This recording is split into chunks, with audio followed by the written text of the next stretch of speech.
आपने अभी तक हमारा चैनल सब्सक्राइब नहीं किया तो अभी सब्सक्राइब करें और बेल आइकॉन को क्लिक करके हमारी लेटेस्ट वीडियोस के बारे में अपडेट जानें।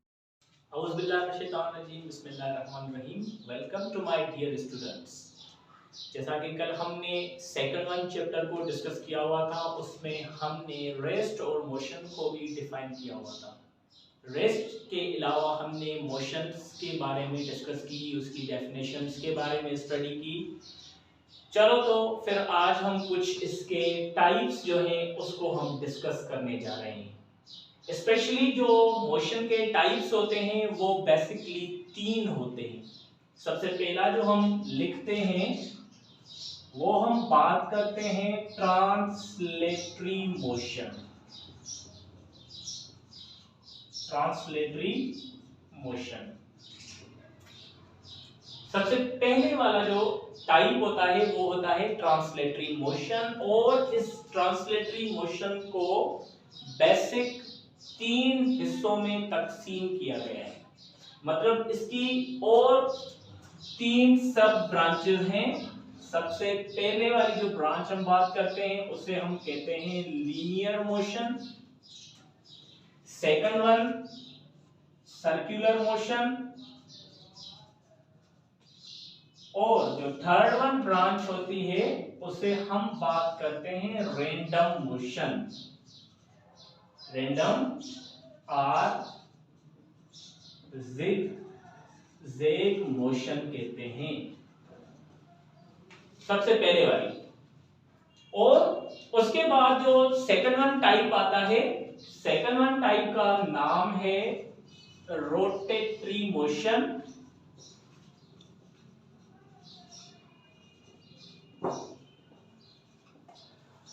और इसके साथ रोटेशनल मोशन या रोटेटरी मोशन के भी 2 हिस्से हैं, मतलब इसे भी 2 हिस्सों में तकसीम किया गया है। सबसे पहले हम बात करते हैं स्पिन मोशन की, और सेकंड जो इसका टाइप हम लेते हैं वो हम कहते हैं ऑर्बिटल मोशन।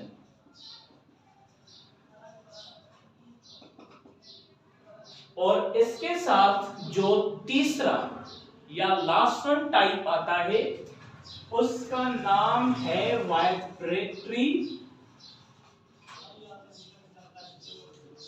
और ऑसिलेटरी मोशन।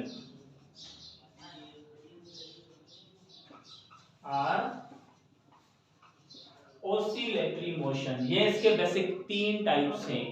सबसे पहले ट्रांसलेटरी मोशन, ट्रांसलेटरी के 3 हिस्से, सेकंड वन रोटेशनल मोशन, उसके 2 हिस्से, और जो थर्ड वन आता है वो आता है वाइब्रेटरी और ऑसिलेटरी मोशन। तो हम सबसे पहले आज हम बात करते हैं ट्रांसलेटरी मोशन के बारे में कि ट्रांसलेटरी मोशन में हम बात किसके लिए करते हैं। अब जबकि ट्रांसलेटरी मोशन का जिक्र आएगा तो हम ट्रांसलेशनल मोशन में हम बात करते हैं उन चीजों के बारे में जब किसी भी ऑब्जेक्ट के सारे पार्टिकल्स एक ही सिंथ में एक ही डायरेक्शन में मूव करे हों, उसे हम कहते हैं ट्रांसलेटरी मोशन।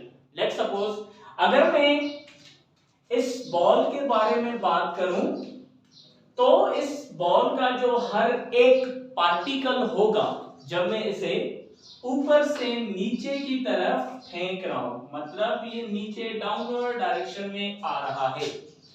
कहीं से भी आप उठा के इसको आप इधर रखें, इधर से उठा के इधर रखें, कहीं से भी आप इसको जब आप फेंकेंगे तो इसके जो हर एक पार्टिकल होगी वो एक ही डायरेक्शन में मूव करेगी। इन चीजों की हम स्टडी करते हैं ट्रांसलेटरी मोशन में या ट्रांसलेशनल मोशन में। बात एक ही होती है, ट्रांसलेटरी बात करें या ट्रांसलेशनल बात करें, बात एक ही होती है।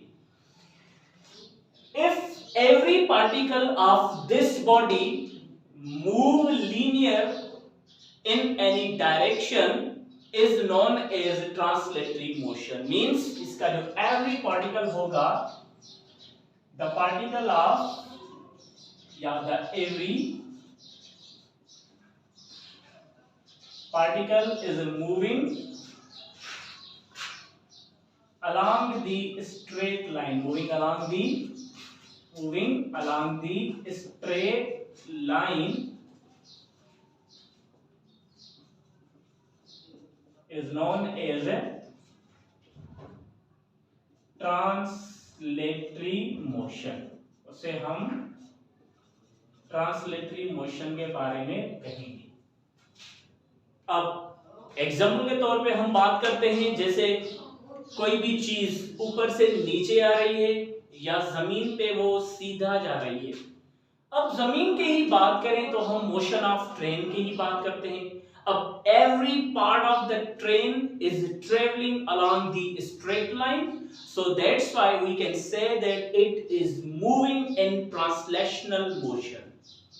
उसे हम बात करेंगे ट्रांसलेटरी मोशंस की, क्योंकि अब ट्रेन की जो हर एक पार्टिकल होगी या उसका जो हर एक पार्ट होगा वो एक ही डायरेक्शन में क्या कर रहा है, वो मूव कर रहा है, वो मोशन में है। बात करते हैं the motion of train, the motion of train, या हम बात करते हैं the motion of free falling body, motion of free falling body towards its center, towards its center। अब इसी बॉल के ही बारे में हम बात करते हैं। हमें पता है इस बॉल में पार्टिकल्स मौजूद हैं।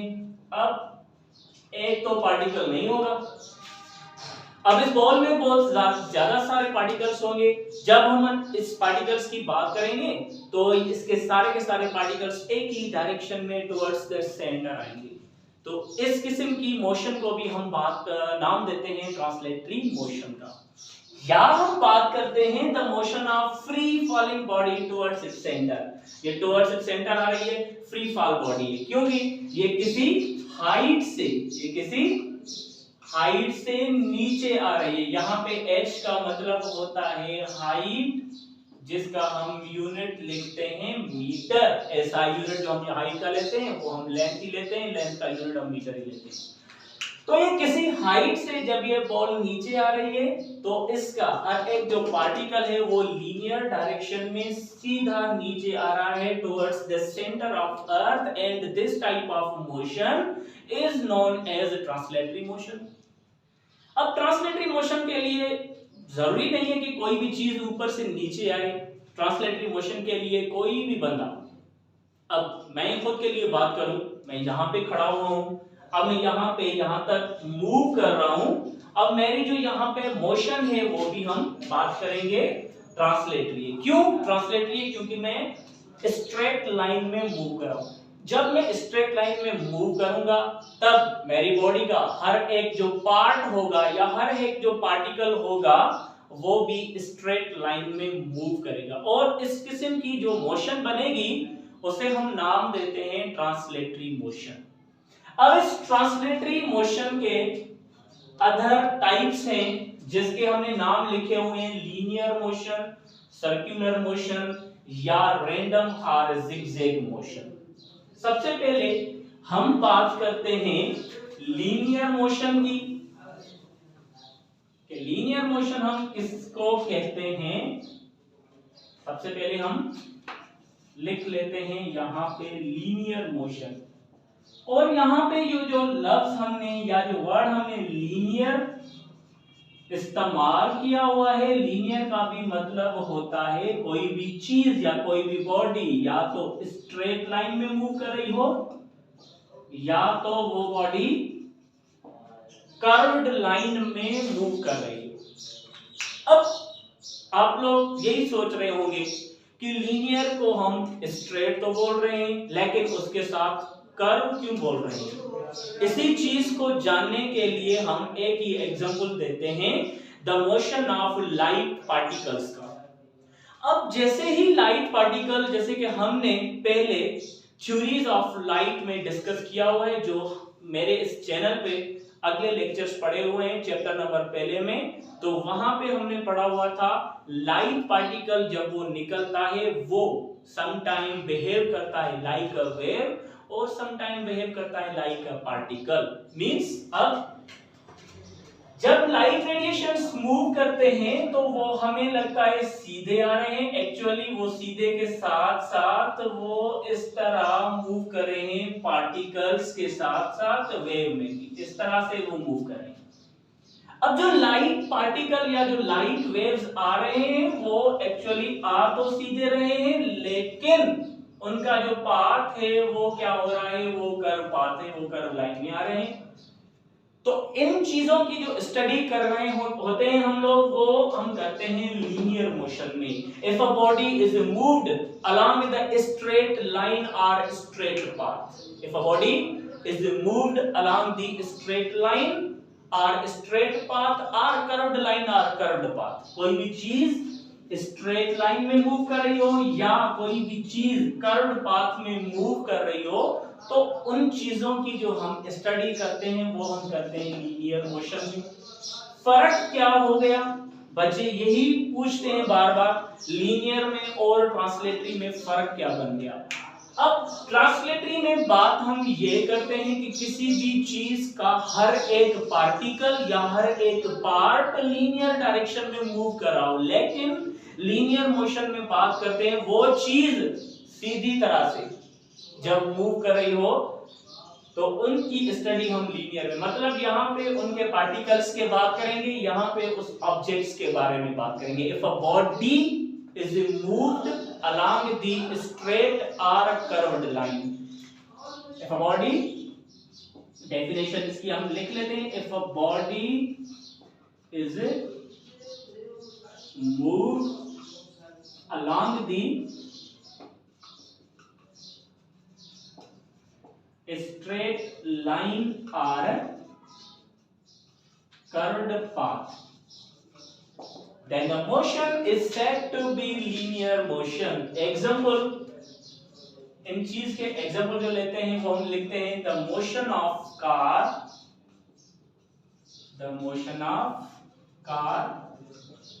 on a straight road। अब स्ट्रेट रोड पर जो कार की मोशन होगी उसे हम कहते हैं ये लीनियर है। और सेकंड वन एग्जांपल जो हम लेते हैं, the motion of snake, the motion of snake is an example of linear motion. जी हाँ, यही बात, क्योंकि जब हम किसी सांप को देखते हैं तो वो सांप की जाता तो बिल्कुल सीधा है, लेकिन वो स्ट्रेट लाइन में नहीं जाता, उनका जो पाथ होता है वो कर्व लाइन होता है, इस तरह से मूव करता, वो सीधी तरह से होता जा रहा है। तो मोशन ऑफ स्नेक की अगर हम बात करेंगे तो उनकी भी स्टडी हम कर रहे होते हैं लीनियर मोशन में, क्योंकि वो कर्व्ड लाइंस में मूव कर रहा है, लेकिन कर्व के साथ वो जा कैसे रहा है, बिल्कुल स्ट्रेट में। इन चीजों की स्पेशली हम स्टडी करते हैं लीनियर मोशन में। अब आप किसी पहाड़ी इलाके को ही देख लें, जब हम किसी पहाड़ी पर ऊपर चढ़ते जा रहे होते हैं तो वहां पे पहाड़ियों के दौरान जब हम ट्रेवलिंग करते जाते हैं तो वहां पे जो रास्ते बने हुए होते हैं वो सीधे नहीं होते, वहां पे आपको जो रास्ते मिलेंगे वो इस तरह से कर्व होते होंगे। आप जब किसी ऊंची जगह पर पहुंच जाएंगे तब जाकर आप नीचे देखेंगे, तब आपको समझ में आता है कि हाँ भाई हमने इतना बड़ा सफर तय किया हुआ है, और वो भी मोशन ऑफ स्नेक की तरह। अब जब वहां से हम गुजर रहे थे तो वो रास्ता हमें लग रहा था बिल्कुल सीधा, क्योंकि इसका जो डिस्प्लेसमेंट होता है वो ये डिस्प्लेसमेंट भी कहलाता है। ये जो कहते हैं हम इसका डिस्टेंस कहते हैं, जो इंशाल्लाह हम नेक्स्ट लेक्चर में डिस्कस करेंगे डिस्टेंस और डिस्प्लेसमेंट को। तो इन चीजों की जो हम स्टडी करते हैं लीनियर मोशन में करते हैं। यहाँ पे the motion of cricket ball भी आप ले सकते हैं, क्योंकि क्रिकेट बॉल की जो मोशन होती है वो भी स्ट्रेट होती है। अब कोई प्लेयर शॉट लेता है तो बॉल जैसे ही जाता है वो बिल्कुल स्ट्रेट लाइन में बाउंड्री लाइन की तरफ चला जाता है। आपने देखा होगा क्रिकेट खेली भी होगी तो जो बॉल आपका जाता होगा ना वहां पे, तो वो लाइंस इस तरह से नहीं बनती, वहां पे लाइन जो होती है वो बिल्कुल स्ट्रेट लाइन बनाकर वो स्टेडियम या बाउंड्री लाइन की तरफ बढ़ता जाता है। वहां उस बॉल की भी स्टडी को हम नाम देते हैं लीनियर मोशन, क्योंकि वो बॉल भी स्ट्रेट लाइन में होता जाता है। तो इन चीजों की हम स्टडी करते हैं ट्रांसलेटरी मोशन में, और सेकंड वन टाइप पढ़ा हमने इसका लीनियर मोशन। इसके साथ साथ हम इसका दूसरा एग्जांपल लेते हैं सर्कुलर मोशन। Circular motion. अब बेटा जी सर्कुलर मोशन की जब भी हम बात करते हैं ना तो हमारे दिमाग में बहुत सारी चीजें आ जाती हैं।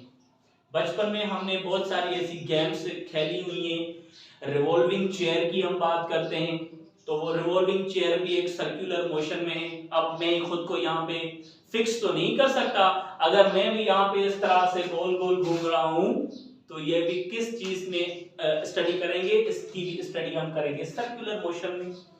If a body is moved along the circular path, if a body is moved along the circular path, moved along the circular path, कोई भी चीज सर्कुलर पाथ में मूव करे उसकी स्टडी हम करते हैं सर्कुलर मोशन में। अब सर्कुलर मोशन में जो रास्ता होता है ना वो कांस्टेंट नहीं होता, ये थोड़ा ध्यान में रखें। जो यहाँ पे आपका जो रास्ता बनेगा ना वो हमें लगता बिल्कुल सर्कुलर है, वो कभी कभी कांस्टेंट नहीं भी होता है। तो इसके जो हम एग्जांपल लेते हैं सर्कुलर मोशन के, लेते हैं the motion of earth, the motion of earth around the sun.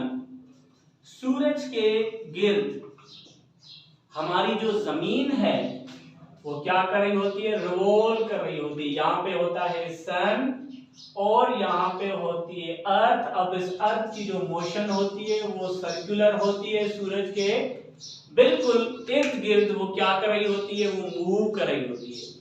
The motion of moon, the motion of particles of the blades of fan, the motion of Ferris wheel, the motion of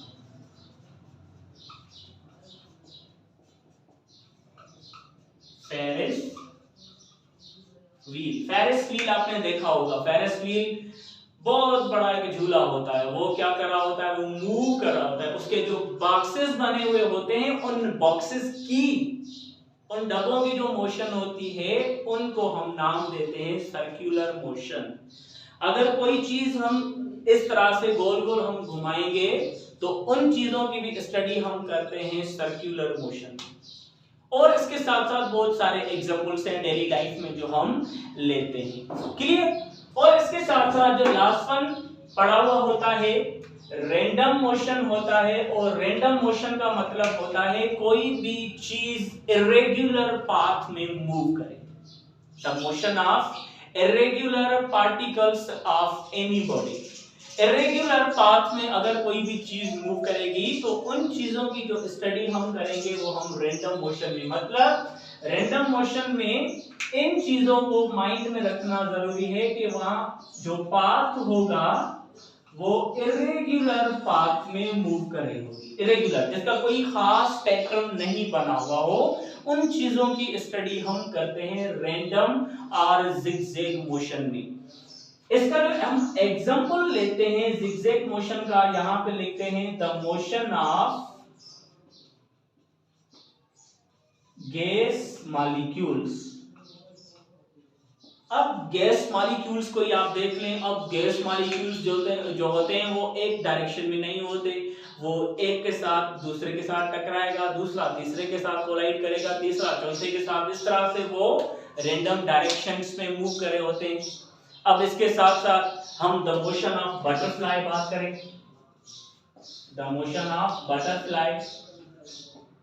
अब आपने इस butterfly को तो देखा ही होगा, अब butterfly जैसे होता है वो इस तरह जाकर फिर यूं चला जाता है, फिर यूं, मतलब उसी वक्त अपनी डायरेक्शन को क्या कर रहा होता है, चेंज कर रहा होता है। इसके साथ साथ the motion of mosquitoes, mosquitoes को आप जानते भी होंगे बखूबी, जिसके साथ साथ हमें बीमारियां होती हैं, डेंगू, वायरस और बहुत सारी बीमारियां।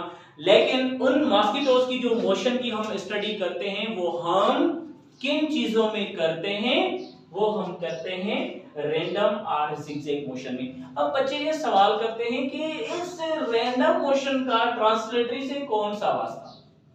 बेटा जी यही सवाल अगर हम उनकी one point two another point line draw करेंगे तो वो लाइन जो बनेगी बिल्कुल स्ट्रेट बनेगी। सपोज करें ये ए बॉडी पर था, अब ये दूसरी बॉडी पर आ गया है, अब यहां पर ये लाइन स्ट्रेट बनेगी।